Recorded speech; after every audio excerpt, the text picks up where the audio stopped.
하나님의 말씀은 베드로전서 2장 1절부터 10절까지의 말씀, 신약성경 제 성경으로는 378페이지입니다. 신약성경 378페이지 베드로전서 2장 1절부터 10절까지의 말씀 찾으셨으면 제가 봉독하였습니다. 그러므로 모든 악독과 모든 기만과 외식과 시기와 모든 비방하는 말을 버리고 갓난아기들같이 순전하고 신령한 젖을 사모하라. 이는 그로 말미암아 너희로 구원에 이르도록 자라게 하려 함이라. 너희가 주의 인자하심을 맛보았으면 그리하라. 사람에게는 버림받아 되었으나 하나님께는 택하심을 입은 보배로운 산돌이신 예수께 나아가 너희도 산돌같이 신령한 집으로 세워지고 예수 그리스도로 말미암아 하나님이 기쁘시게 받으실 신령한 제사를 드릴 거룩한 제사장이 될지라. 성경에 기록되었을 때 보라, 내가 택한 보배로운 모퉁이 돌을 시온에 두노니 그를 믿는 자는 부끄러움을 당하지 아니하리라 하였으니, 그러므로 믿는 너희에게는 보배이나 믿지 않는 자에게는 건축자들이 버린 돌이 모퉁이의 머릿돌이 되고 또한 부딪히는 돌과 걸려 넘어지게 하는 바위가 되었다 하였느니라. 그들이 말씀을 순종하지 아니함으로 넘어지나니 이는 그들을 이렇게 정하신 것이라. 그러나 너희는 택하신 족속이요 왕같은 제사장들이요 거룩한 나라여 그의 소유가 된 백성이니 이는 너희를 어두운 데서 불러내어 그의 기이한 빛에 들어가게 하신 이의 아름다운 덕을 선포하게 하려 하심이라. 너희가 전에는 백성이 아니더니 이제는 하나님의 백성이요 전에는 긍휼을 얻지 못하였더니 이제는 긍휼을 얻은 자니라. 아멘. 이 시간은 주의 인자를 맛보았으면이라는 제목으로 하나님 말씀 증거하도록 하겠습니다. 주의 인자를 맛보았으면.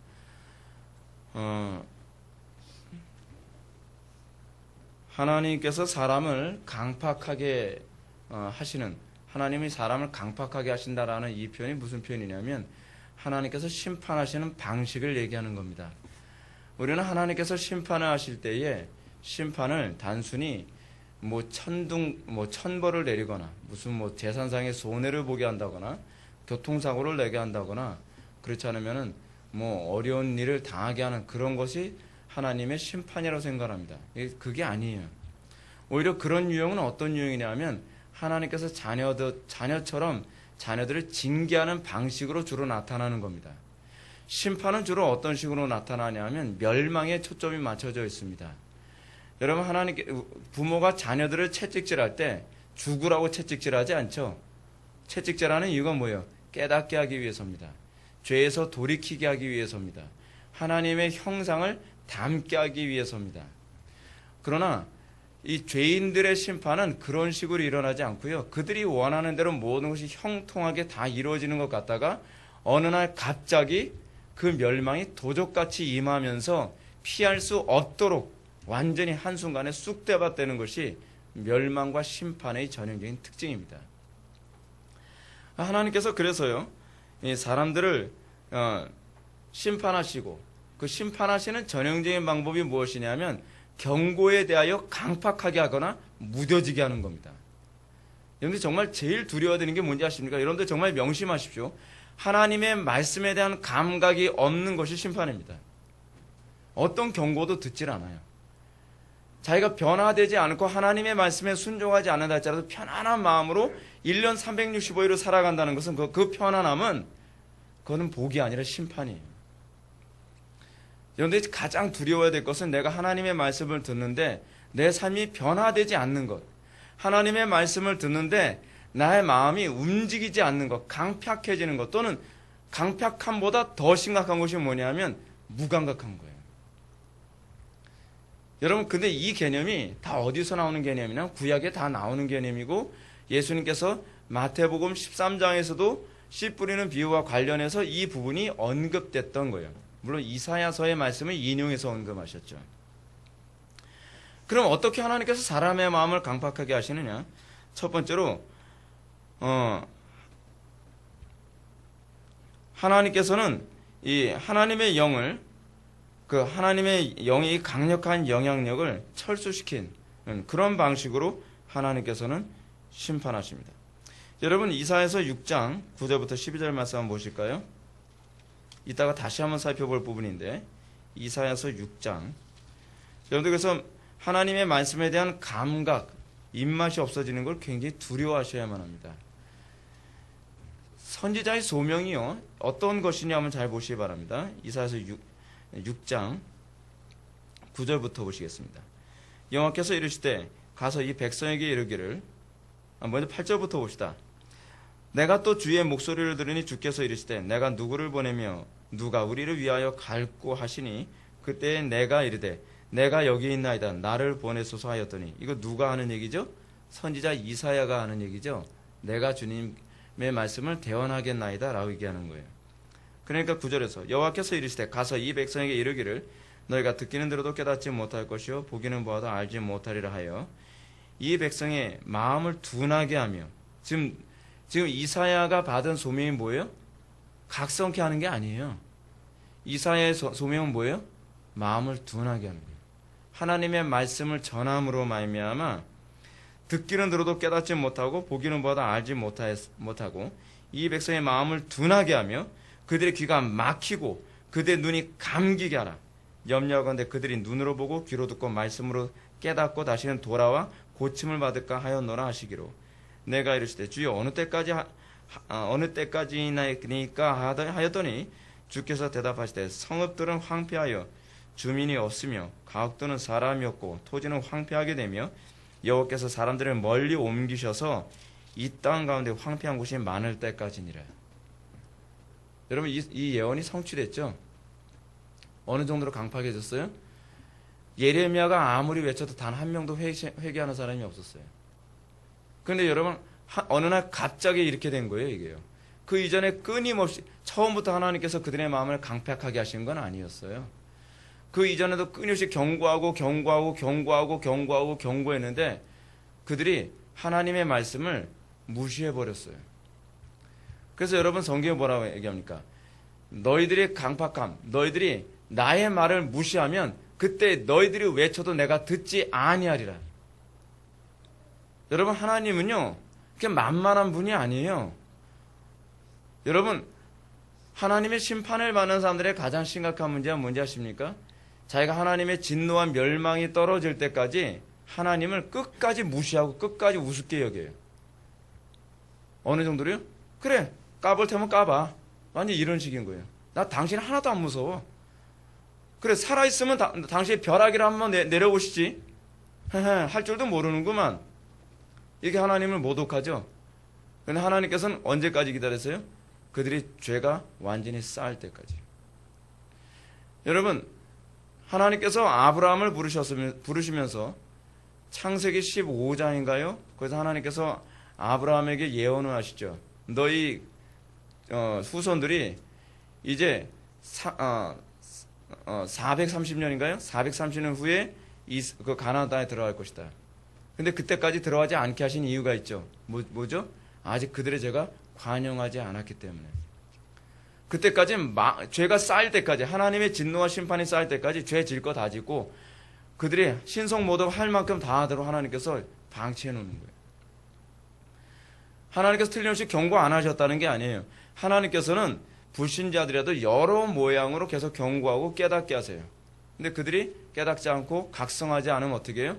점진적으로 하나님께서 경고하시고 각성하도록 요구를 해도 각성하지 않으면 어느 날 갑자기 하나님께서 어떻게 해요? 그들의 마음을 강팍하게 하세요. 그러면 이사야를 왜 보내시는 거죠? 이사야를 보내신 이유가 뭐냐 하면 너희들이 심판을 받는다 할지라도 너희들이 그 심판에 대해서 결코 변명하지 못하게 하기 위해서예요. 선지자가 하는 두 가지 직무가 있는데 하나는 뭐냐면 회개케 하는 것과 또 하나는 뭐냐면 그 메시지를 듣게 함으로 말미암아 그들이 하나님의 진노와 심판 앞에서 할 말이 없게 만드는 거예요. 그러니까 여러분 우리는 어떻게 보면 그러지 않습니까? 선지자 이사야나 그렇지 않으면 예레미야는 실패한 선지자처럼 보이죠? 실패한 선지자가 아니에요. 여러분 그게 그들의 사명이에요. 그들은 충실하게 그 일을 제대로 감당한 거예요. 여러분들은 어떻게 생각합니까? 오늘날도 설교자가 많은 무리들을 끌고 수많은 사람들이 야, 저 목사님 설교 잘한다. 그래서 수많은 사람들이 회심케 했을 때 그 목사가 설교를 잘하고 목회 잘하는 거라고 생각합니까? 그렇지 않아요. 설교자의 임무는 사람들을 끌어모으는 데 있질 않아요. 죄인들로 하여금 회개할 기회를 주기도 하고, 회개하지 않고 그들이 끝까지 마음을 강팍하게 하는 자들에게는 심판할 근거로 삼기 위해서 하나님께서 설교자를 세우신다는 거예요. 사람들이 많이 모이든 적게 모이든 그거는 설교자가 관심을 가져야 될 부분이 아니에요. 설교자는 강팍한 자들이, 회개하지 않는 자들이 하나님의 심판대 앞에서 변명할 것이 없도록 명분을 제공해 주는 역할을 하고, 그리고 한쪽으로는 회개하여 주께로 돌아오게 만드는 이 역할을 동시에 감당하도록 부름받은 겁니다. 그래서 선지자들이 사명이 끝나면 어떻게 해요? 대부분 돌에 맞아 죽거나, 그렇지 않으면 순교당해 죽거나 그러지 않습니까? 그게 구약의 선지자들의 운명이었어요. 자, 다시 한번 돌아갈까요? 다시 여러분들 베드로전서 2장으로 넘어갑시다. 하나님께서 사람들을 강팍하게 하시는 또 다른 하나의 방식이 있습니다. 그것이 뭐냐면 사람이 패역함에 빠져서 살도록 만드는 겁니다. 여러분들이 회개하지 않고 계속 똑같은 설교를 계속 듣고, 여러분 회개하지 않게 되면 어떤 현상이 나타나냐면 처음에는 그 경고가 두렵게 들려요. 그렇죠? 그 경고들을 안 살면, 순종하지 않으면 나에게 천벌이 내려질 것 같은 거예요. 두려웠죠. 근데 그 말씀을 듣고서 무시했는데 나에게 아무 일이 생기질 않는 거예요. 어디 다리 몽둥이라도 부러지고 뭔가 어떤 문제가 생기는 것이 아니라 아무 일도 없는 거예요. 여러분, 아무 일도 없다고 해서 그게 하나님 무서워하지 않을 문제가 아니에요. 아무 일이 없으면 어떻게 되는지 아십니까? 그 다음에 그 경고에 대해서는 더 둔감해져요. 계속 죄를 져도 나에게는 아무 해가 없는 거예요. 계속 죄를 져도 하나님의 경고가 별로 나타나지 않는 거예요.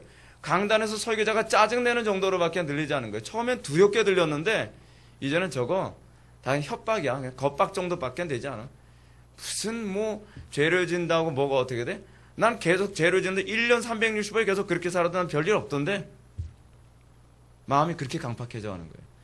듣기는 들어도 듣지 못하며 보기는 봐도 보지 못하는 이런 둔감해짐과 강팍해짐이라고 하는 개념이 죄를 짓고 회개하지 않음이 계속 반복되면서 나타나는 거예요. 그래서 여러분, 왜 우리가 죄를 짓지 않고 끊임없이 죄와 싸우는 삶을 살아야 되냐면 하나님의 말씀에 둔감해지지 않기 위해서요. 하나님의 말씀이 두렵지 않게 들리지 않게 하기 위해서요. 하나님의 말씀이 두렵게 들리는 방법은 계속 그 말씀을 듣고 순종하고 회개하고, 듣고 순종하고 회개하며 회개에 합당한 열매를 계속 낼 때라야만 그 말씀이 두려워지질 않아요. 여러분, 예를 들어서 그러지 않습니까? 부모가 야단을 쳐요. 너 또 그렇게 하면 너 혼난다. 근데 혼을 안 냈거든요?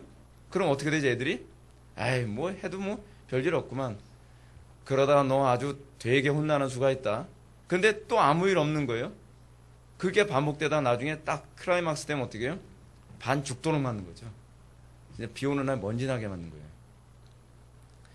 근데 여러분, 이런 것도 다 일반 계시예요, 일반 계시.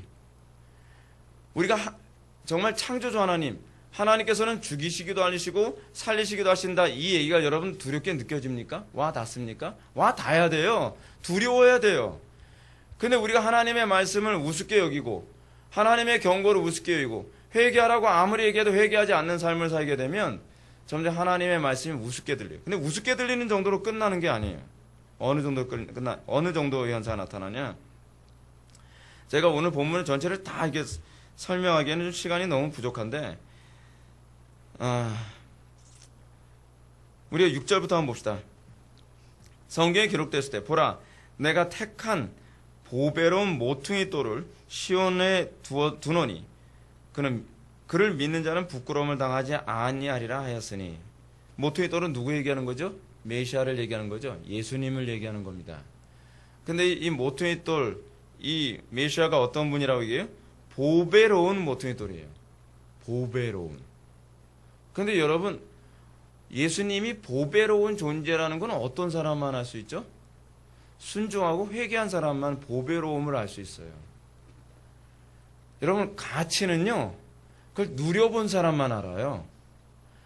근데 아무리 보배롭다 아무리 얘기해도, 옛날에 우리 그런 말 있지 않습니까? 진주는 뭐예요? 꿰야 이게 보석이고, 그리고 산의 진미는 뭐예요? 먹어봐야 그 산의 진미인지 안다 그러지 않습니까? 그리스도께서 보배라고 하는 것은 그의 말씀에 순종하며 그의 말씀에 순종함으로 말미암아 내 삶에 나타나는 하나님 나라의 부유함을 맛봤을 때, 그랬을 때 어떻게 해요? 야, 하나님 말씀에 순종해봐.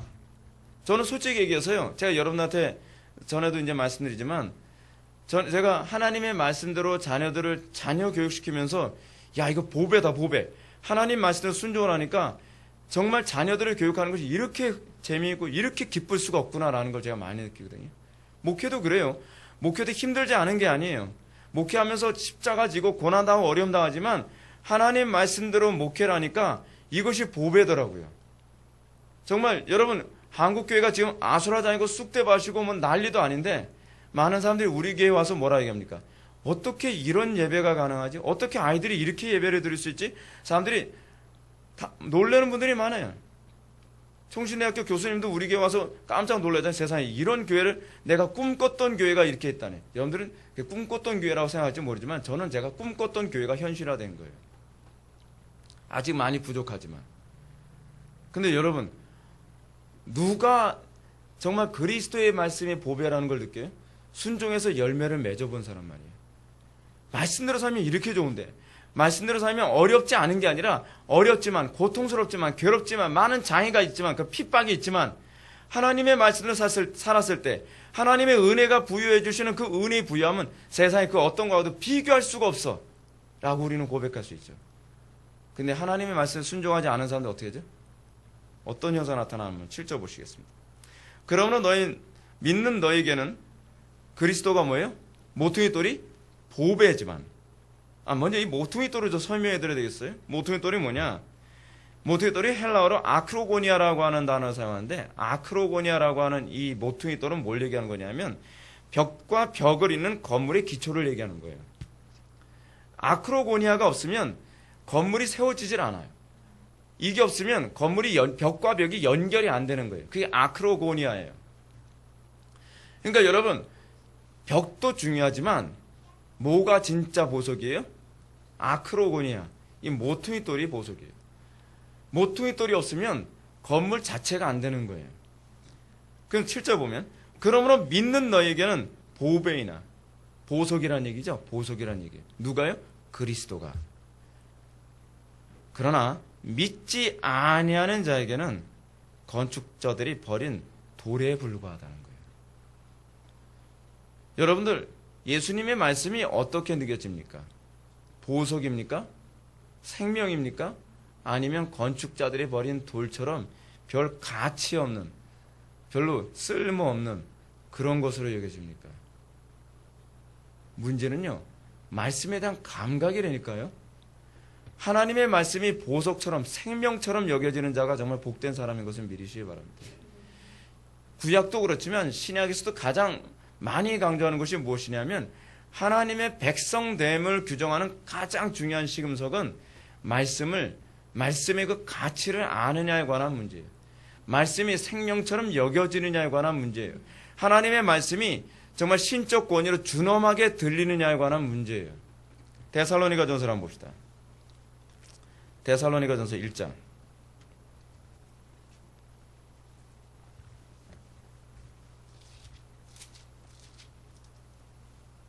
데살로니가 교회가 말씀에 어떻게 반응했나 한번 볼까요?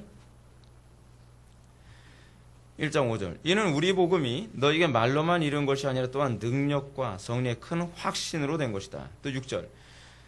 너희는 많은 환난 가운데서 성령의 기쁨으로 말씀을 받아. 말씀은 어떻게 받았다고요? 성령의 기쁨으로 말씀을 받아. 근데 성령의 기쁨으로 말씀을 받고, 그리고 그 말씀이 보석처럼 여겨졌을 때 어떤 현상이 나타나냐? 우리와 주를 본받는 자 되었도다. 여러분, 이 사람이 복된 사람입니다. 이 사람이 복된 사람이에요.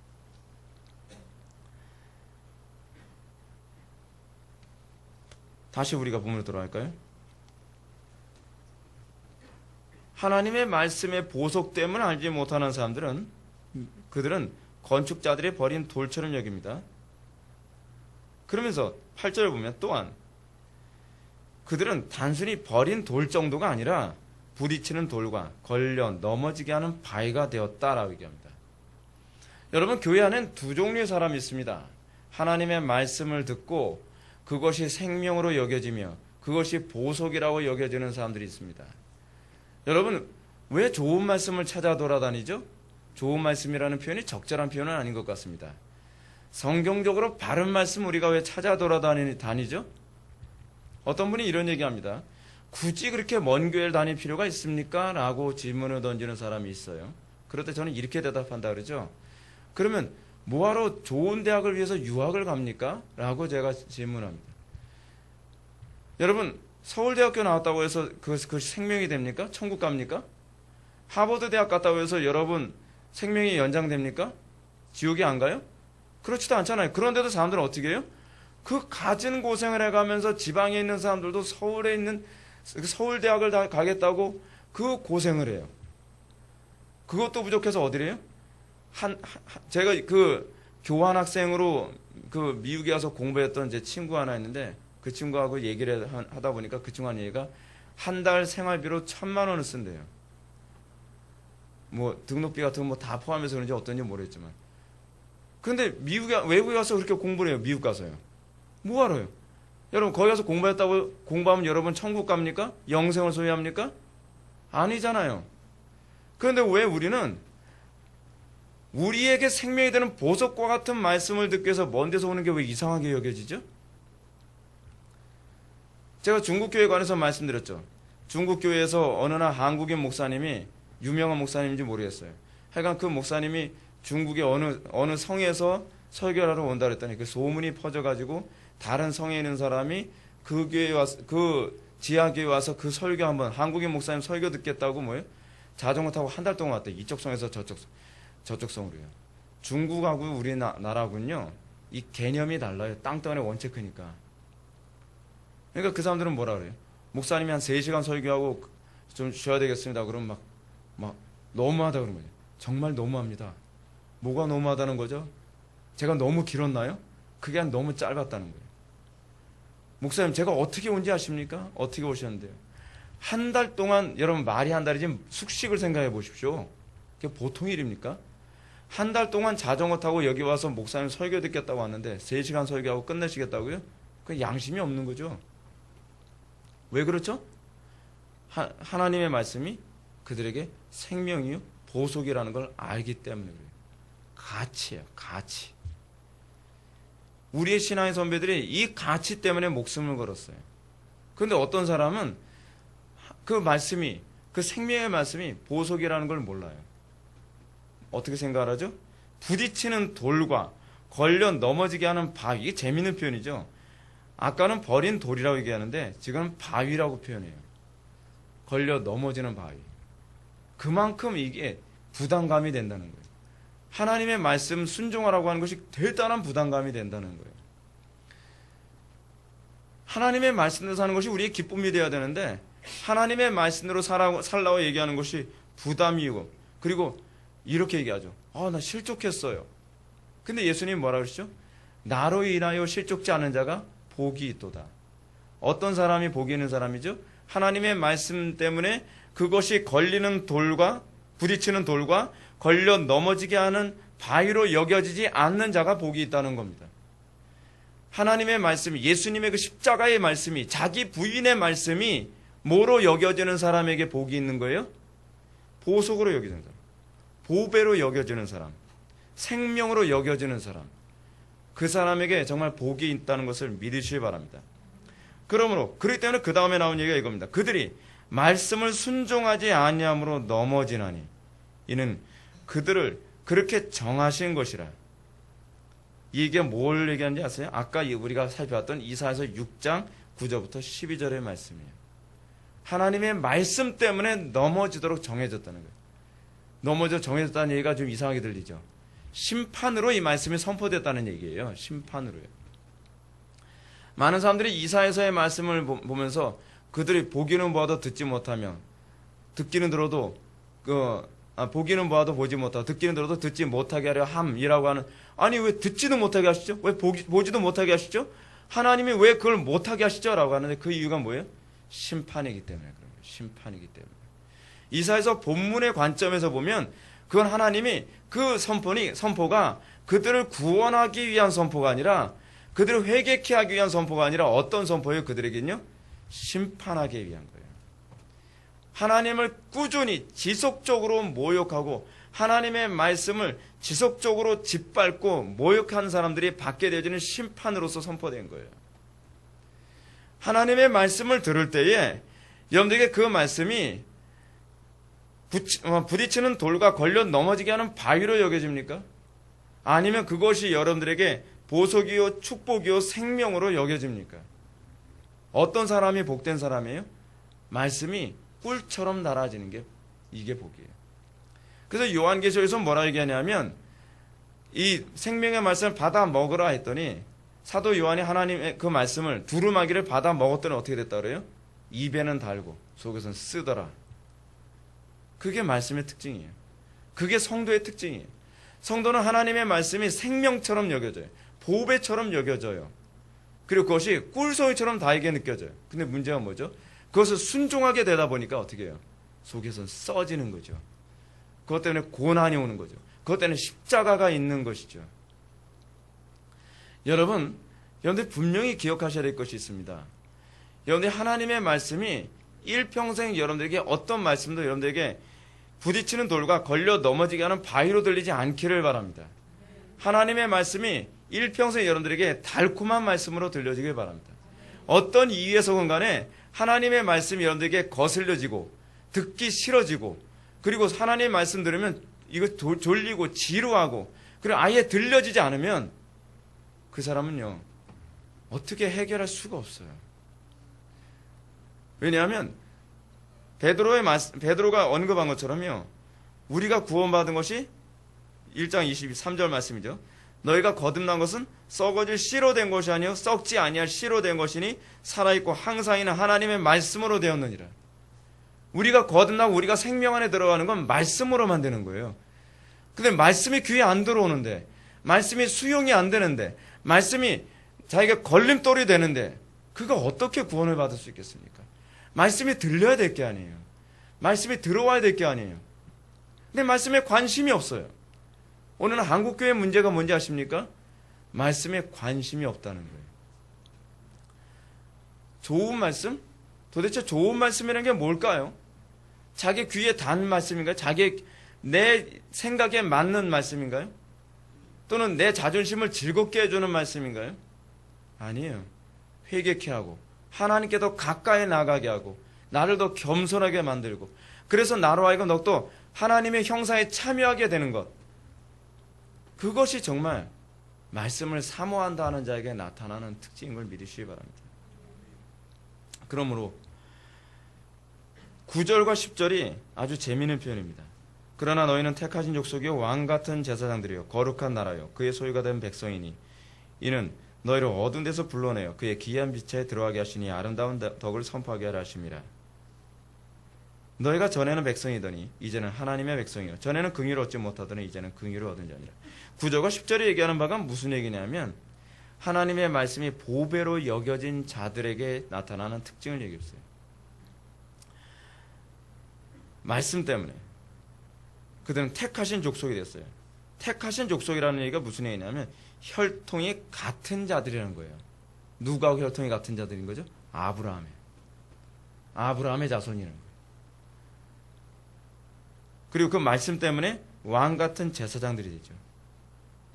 출애굽기 19장 6절의 인용인데 성도들은 왕이요 제사장의 특권을 부여받은 자들이라는 거예요. 또 거룩한 나라예요. 거룩한 나라가 됐다는 것은 무슨 얘기죠? 하나님을 섬기기 위해 특별히 구분된 백성이라는 거예요. 여러분들에게 그런 증상이 나오냐는 거예요. 하나님 말씀대로 순종하고 하나님 말씀에 달고 하나님 말씀대로 사는 것이 우리의 즐거움이라고 한다면 이렇게 되게 돼 있어요. 왜냐? 그렇게 함으로써 우리로 하여금 그의 기이한 빛에 들어가게 하신 이의 아름다운 덕, 타스 아레타스라고 하는 이 말이 무슨 얘기예요? 탁월함. 인문학 했을 때 인문학이라는 말이 이 아레타스를 얘기하거든요. 인문학이라는 게 탁월하다는 얘기예요. 하나님의 탁월함에 참여하게 하게 함. 하나님께서 왜 우리에게 말씀을 주셨어요? 하나님께서 왜 우리가 말씀이 보석처럼 여겨지고 생명처럼 여겨지게 하셨어요? 우리가 왜 그 말씀을 수용할 수도 있게 되어진 것이죠? 타스 아레타스. 하나님의 그 사람에게서 볼 수 없는, 타락한 인간에서 볼 수 없는 하나님의 탁월함, 다시 그래 하나님의 형상을 이 땅에 선포하게 하려 하신 거예요. 이게 우리가 구원받은 이유예요. 이것이 우리가 부름받은 이유란 말이에요. 우리가 하나님의 그 탁월함을 드러내는 데 관심이 없고 그냥 천국 가는 데만 관심을 갖고 여전히 옛적 삶에 그냥 매몰되면서 그래도 난 천국 갈 거야 라고 생각하는 그런 쓸데없는 아집은 구원과 아무 상관이 없다는 거예요. 그러므로 10절에서 그 얘기가 나오는 거죠. 너희가 전에는 백성이 아니더니 이제는 하나님의 백성이요 전에는 긍휼을 얻지 못하였더니 이제는 긍휼을 얻은 자니라. 이 두 종류를 대조해서 얘기하는 거죠. 전에는 백성이 아니었어요. 전에 백성이 아니었던 상태가 어떤 상태죠? 하나님의 말씀이 보석처럼 보물처럼 여겨지지 않는 거예요. 여러분, 여러분들은 제 설교 굉장히 쉽게 듣죠. 근데 저는 이런 교리에 대한 이해, 성경에 대한 이해를 얻기 위해서 저는요 얼마나 이 말씀을 사모하고 쫓아다니는지 몰라요. 좋은 학자들의 글이 있다 또는 강의 테이프에 있다 그러면은 정말 그 카세트 테이프 하나를 구하기 위해서 막 여기서 막 충영교회까지 가가지고서 어느 교수가 한번 강의 한 번 했다고 테이프 하나짜리 그거 하나 구하러 거기까지 가서 빨리 집에 와서 듣고 싶어서 막 들떠서 보고 방학 때는 그 도서관에 가서 하루 종일 아침부터 저녁까지 논문을 읽으면서 그래 이거지 이거야 바로 내가 원하던 말씀이 바로 이거였어 하면서 그거에 막 감탄해 가면서 성경에 기록해 가면서 그러면서 살고 싶어서 저는 하나님 말씀을 찾았거든요. 이 말씀이 저에겐 보석이었어요. 저에게 생명이었어요. 제가 하나님 말씀을 순종하는 이유는 뭐냐면 저는 그렇게 살고 싶어서 하나님 말씀을 찾아다녔거든요. 근데 살고 싶어서가 아니라 지적인 호기심 때문에 설교를 듣는 사람들은 특징이 있어요. 시간이 지나면서 식상해져요. 지식이 가지고 있는 한계가 그거예요. 어떤 특정한 지식에 대해서 한동안 몰입하다 보면 어느 시점 되면요 그 지식은 별로 재미없고 뻔한 지식처럼 여겨져요. 그게 이성으로 추구하는 지식의 한계거든요. 근데 하나님의 그 지혜와 하나님의 영광에 참여하는 것은 그렇지가 않아요. 질리질 않아요. 저는 여러분들이 하나님의 말씀이 정말 보석처럼 여겨졌으면 좋겠습니다. 생명처럼 여겨졌으면 좋겠습니다. 근데 그게 단순히 그냥 지식적으로 감탄사를 연발하기 때문이 아니라 그래 내가 살아야 될 길이 이 길이고 하나님께서 나에게 요구하신 것이 이것이구나 라고 하는 동의와 함께 하나님의 말씀이 나의 삶을 바꾸고 하나님의 말씀이 속에 들어서 쓰지만 그 말씀대로 사는 것이 나의 기쁨이 돼서 날이 갈수록 하나님 말씀으로 살기 때문에 그 말씀이 그 가치가 알아지고 그것이 보석이라는 것을 알게 되어지고 그것이 말 그대로 모퉁이 돌이라는 것을 알게 됨으로써 이 말씀을 증거하지 않고서는 견딜 수 없고 이 말씀으로 살지 않고서는 견딜 수 없는 사람이 되길 바랍니다. 그렇게 되면 그의 아름다운 덕, 타스 아르타스, 그의 탁월함이 우리에게서 안 나올래야 안 나올 수 없을 것입니다. 그 탁월함이 우리에게 나타나서 우리에 대해서 하나님의 영광이 나타나게 될 것을 믿으시기 바랍니다.